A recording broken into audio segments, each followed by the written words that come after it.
Une question de Jean-Marc Poliquin à M. Cahouette.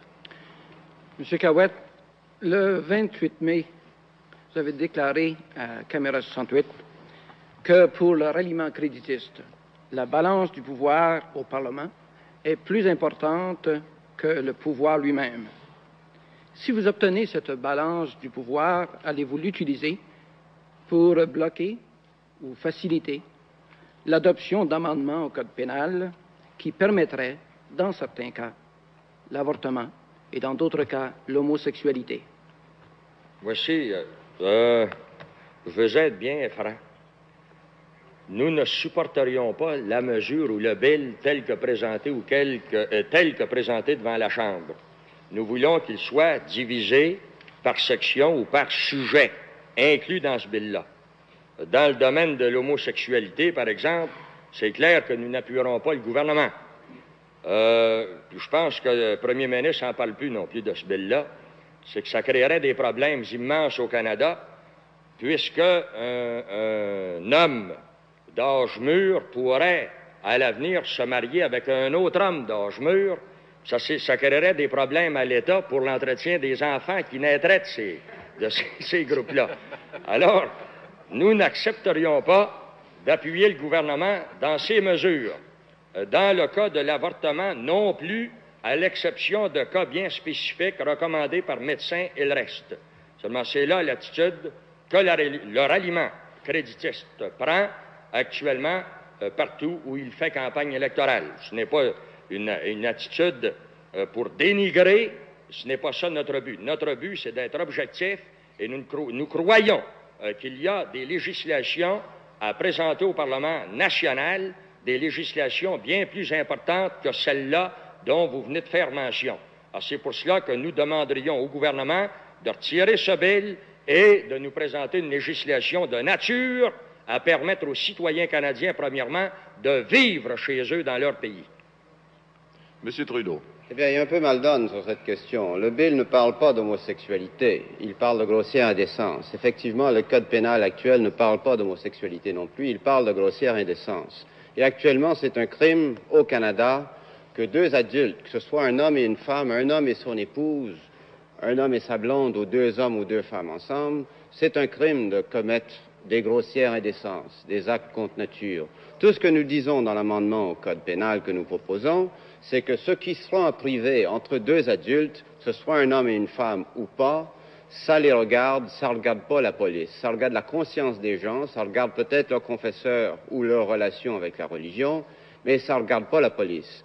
C'est ce que nous disons, donc nous n'autorisons pas l'homosexualité, nous disons simplement que nous n'allons pas punir, nous n'enverrons pas de police dans les chambres à coucher pour voir ce qui se passe entre adultes, majeurs, consentants, en privé, deux personnes. Alors, c'est pas très sorcier. Nous sortons l'idée de péché du Code criminel.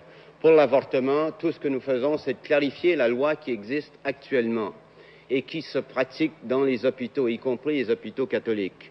Nous disons que l'avortement, dans certaines conditions, pour sauver la santé ou la vie de la mère, gravement mise en danger, sera permise sous un comité de contrôle. La seule différence à notre amendement, c'est que nous créons un comité de contrôle qui n'existait pas avant. Nous améliorons la loi, nous ne rendons pas l'avortement plus facile. Monsieur Stanfield. I would want to see the bill divided. Je voudrais que le bill soit divisé en deux. Il devra l'être. Il inclut toutes sortes de sujets, par exemple le contrôle des armes à feu, jusqu'à des mesures de sécurité sur les routes, que j'approuve, soit dit en passant.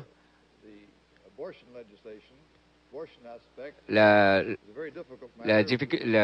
disposition touchant l'avortement pose des problèmes sur le plan religieux à beaucoup de Canadiens, bien que je considère que le Parlement a le droit de légiférer sur l'avortement, et étant donné les difficultés sur le plan religieux pour plusieurs Canadiens et même pour des membres du Parlement, je crois que les députés devraient être autorisés à voter librement. Le comité qui a étudié le projet de loi a eu beaucoup de difficultés parce qu'il a manqué de renseignements sur le sujet. j'aimerais que le bill soit divisé et qu'il soit soumis au Parlement et que les députés votent librement. Monsieur Douglas.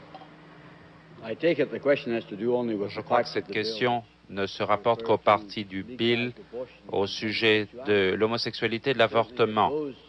Si ces mesures étaient soumises à la Chambre, il est certain que nous voterions en faveur. Ces mesures faisaient partie du bill C-195 à la suite de débats prolongés à un comité de tous les partis de la Chambre. Des représentations nous ont été présentées par les groupes religieux, des médecins, des travailleurs sociaux, des gens représentant tous les secteurs de la société. La loi canadienne est complètement dépassée. Il nous faut donc prévoir la légalisation de l'avortement dans certaines conditions et sous contrôle. Et ceux qui s'y opposent, ceux qui ont leur conscience morale qui les en empêche, peuvent laisser de côté ces mesures, mais nous n'avons pas le droit d'imposer les valeurs morales de certains à l'ensemble du pays. La même chose s'applique à l'homosexualité. À notre avis, nous, on doit distinguer entre péché et crime. Et au Canada, il nous faut adopter une nouvelle attitude au sujet de l'homosexualité. Le moment est venu. Au lieu de faire de cela un crime et quelque chose qui se cache, nous devons reconnaître cela comme un cas psychiatrique qui doit être traité avec sympathie par les psychiatres et les travailleurs sociaux. On n'y arrivera pas en jetant ces gens en prison.